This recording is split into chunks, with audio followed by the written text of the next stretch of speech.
But we have a guest, our first guest here in Vegas. You know him, you love him. 3-time All-Star, 2-time All-NBA, 2-time Team USA Olympic gold medalist. Do you like hearing all that? Deron Williams is here. Yes, sir.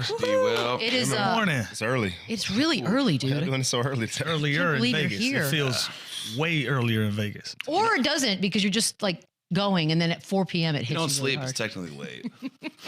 By the way, you have been a teammate of Chandler's, and now we are teammates with Chandler. And I'm sorry. Yeah, I was going to ask. Lucky for all of you Very guys. sorry. What did you think about that experience? Man, you know, it's interesting, man. Chandler's a great guy, you know. He's a great guy. He's a maniac. Yeah. But he loved the game, he loved the hoop, and you love those guys on your team. That's good. He's a good liar. You like, Said you were like all the best things that he could say really quick. I know. Let's just get it out there. We're obviously here because of the in-season tournament. Yep. I think a lot of people last year, well, we just didn't understand what the hell was happening. They kept telling us we got this tournament coming up. No one understood the rules, didn't understand the system. And here we are, and it looks like it's all right. If you were still playing, do you like the idea of this sort of mid-season thing? You know, it's interesting. I was talking to Chandler about it, and I was kind of skeptical as well.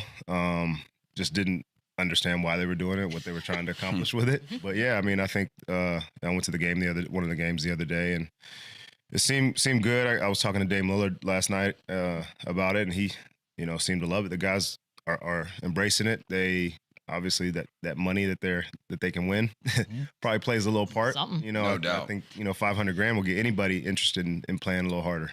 Yeah.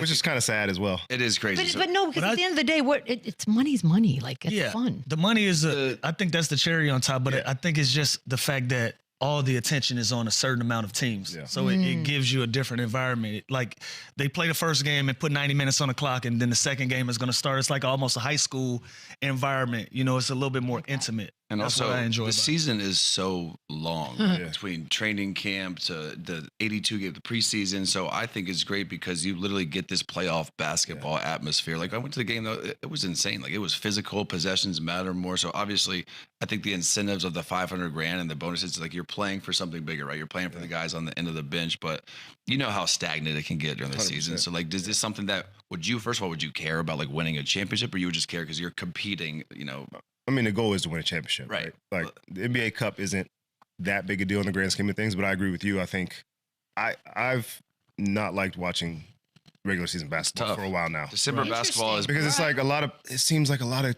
teams are just content with just getting to the playoffs now, just getting into the playing games.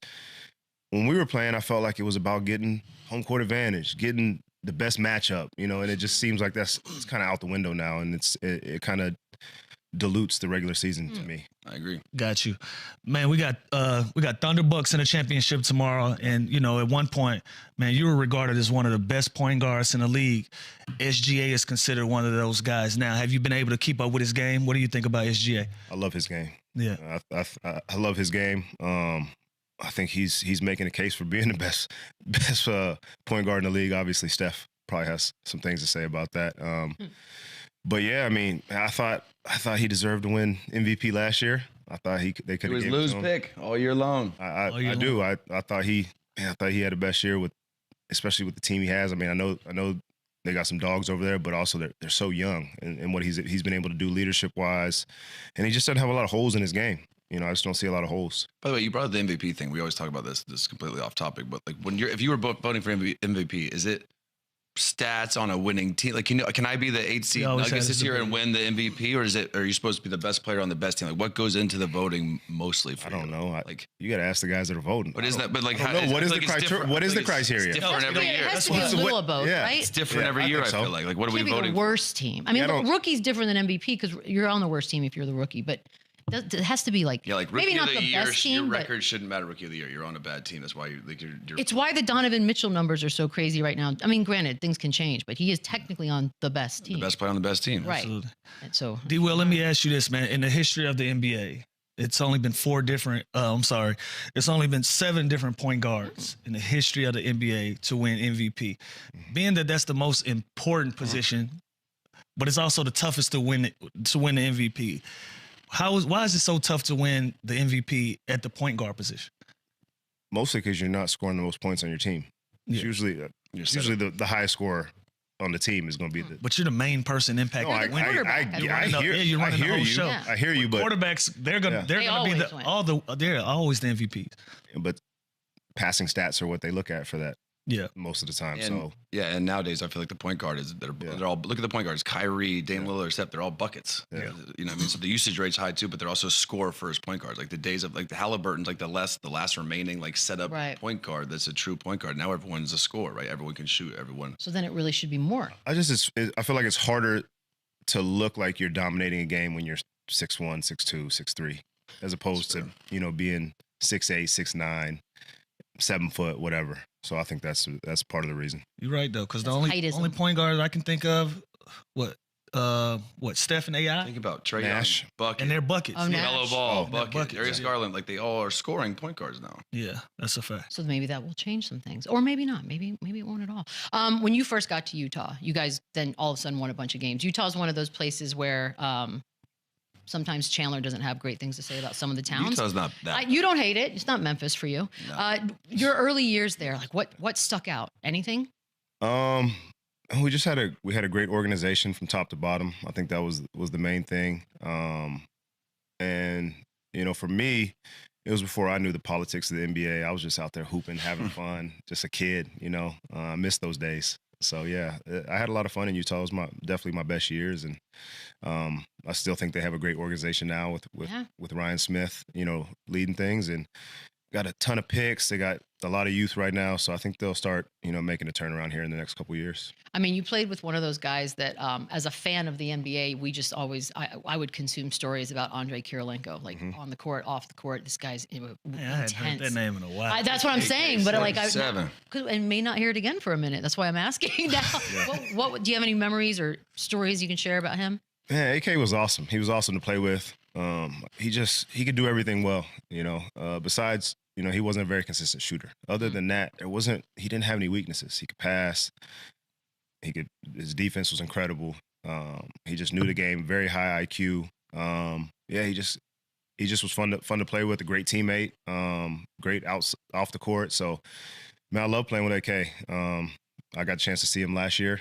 We all kind of did like a little alumni thing where they brought me, him, Memo, and Booze back, and so it was great to see him. Great to catch up. Okay, so was that wife pass thing? Was that real? Well, I mean, that's what. That's what I want. Look at Lou. Lou's like, what? I don't know. I think they addressed it. I think I don't know. Remember? Allegedly, he got like a one hall pass, Gets a hall year pass. type of thing from wifey. It's my type of man. He didn't know it was. That's why I looked at You Lou's couldn't face. have two, but you could just have one a year. That's cool. Yeah, I don't know the backstory behind that. All right. The exact that's backstory. It's kind of Put brilliant. you a trick bag right there, but I'll say it. That's cool as hell. I figured Lou would like that. Yeah, I enjoy that. D. Will, I don't want to bring up any bad memories, but Oh, your shit. Jazz team did get sent home by Kobe and the Lakers 3 straight years. Ooh. Yeah. What was that like? What was that like? Just competing and playing against Kobe in the postseason. Yeah, I went and had lunch with Jordan Farmar yesterday, and that topic got brought up. Yeah, I mean, I think if it wasn't for them, we had a chance to win a championship every year. Right. It just we couldn't get past Kobe, and honestly, it was probably their big three of Pau Gasol, Andrew Bynum, and Lamar Odom. Like just the length and the height that they had, it just made it tough for us. And what was your relationship with him? Because obviously you guys won Kobe? 2 gold medals together. Yeah, like It was good, man. You know, Kobe's just one of those guys. He's a competitor. If you don't know him personally, he's not going to really talk to you. But as you meet him, as you spend more time around him, definitely things warm up. And we had a pretty good relationship, man. Definitely a guy I looked up to, respected, especially his work ethic and the way he approached the game. You know, the Mamba mentality that everybody talks about. So, yeah, it was definitely an honor to play with him, and rest in peace. Speaking of, speaking of those Olympic teams, what was that experience like? You know, you guys, it was on that 2012 team. It was Bron, Melo, KD, Kobe, young AD at that time, James Harden, CP3. Wow. Sheesh. Westbrook. Is that the most competitive environment you've been in? Yeah, I mean, both teams. Like, I look back on the 2008 and 2012, and it's like I don't know which team would beat each other. You know, Yeah. it's incredible. You know, it's incredible the talent that was on both those teams. I think like you said, 2012, it was a lot of young guys like James and Russ and KD and AD. They were all so young. AD wasn't even in the league yet. No, he was one of the college. He was one of the college guys. Could you see the writing on the wall? Oh yeah, yeah, instantly. Yeah, I mean, yeah, he was. You could tell he was going to be special back then. Just 7 foot, doing the things that he was doing at that age. There wasn't a lot of guys doing that in the NBA. That were seasoned vets, and so yeah, you could definitely see it. Can't imagine those ones like after practice had to have been intense. I mean, just the practice, the 5-on-5 was the best. It's the best basketball I've ever played. Hands down. There's no better team that I could have been on than either one of those teams. Young AD seems like so long ago. I know, right? Like, I just feel like he's been a part of this for so long. Sounds kind of crazy, right? It really does. Like now my brain's just scouring. And by the way, you guys may not know this, but I was a sideline reporter for the Nets when Deron got there. No big deal. Thank you. Really? Wait, what do you mean? Didn't know really? that. Yeah, I know. So I feel like, oh, this is happening. So yeah, you came to the Nets, and then when they moved to Brooklyn. So my first question is, much like Clippers and Lakers, it just feels like New York is and forever will be a Knicks town, despite the fact that Brooklyn's Brooklyn, the building's cool, everything. They've tried to put some big names in there. Is there anything they could do to sort of take over? I don't think that. Besides become the Knicks. Like you said, it is a Knicks town. Like you're not going to change that many fans. Maybe, some of these younger Gen Z, I don't know what you call these millennials. No, we're millennials. Yeah, you're millennial. What? Good morning, Chandler. Good Lord. What? I think the next one's alphas. I think Anyways, the babies are alphas. Alphas, yeah. Yeah, so maybe you convert some of them, but no, it's a Knicks town through and through. It always will be. But they try. It was hot. Like you said, it was hot for a couple years. It was hot, but uniforms are cool. Like they got Carbone in the building. I have don't a know what you perspective want. on that. So Steve Ballmer came in for the Clippers, and he said, "We're never gonna change Laker fans, but what we can do is put our imprint on Los Angeles, and we can raise Clipper fans from babies." So he literally bought every playground in Los Angeles. Every single playground that you go to in Los Angeles is going to have a LA Clippers logo at half court and on the back court, on the backboard. So that's his idea. Every kid that's coming up, I can make them Clipper fans opposed to trying to have Laker fans as grown-ups. He knows that he had never flipped somebody from a Lakers to a Clippers. Until their parents say, "Man, take that off." Take that shit off. It's a Lakers house. I didn't know that. Yeah, that's crazy. That's an impressively rich man move. That's very smart. Well, should they have just stayed in Jersey? Would it have mattered? Like, I never, look, the building in Jersey, no offense, garbage. It sucked. Yeah. It sucked. Let's call a spade a spade. No, I think, man, I don't know. I think the organization was a little rough. When I was there, I think that was part of the reason. I think they got new ownership. I think it might be a little bit better now. I don't know. Yeah. I'm not around it, but I'm just as far as Knicks Nets, it's just that's not even.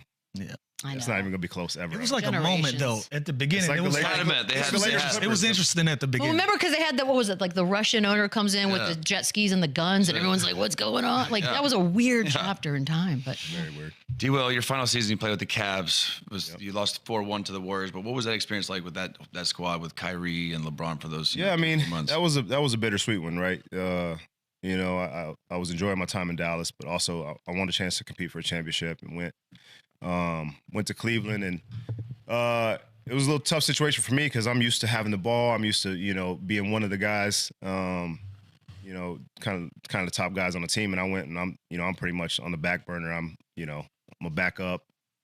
It's kind of spotted up in the corner.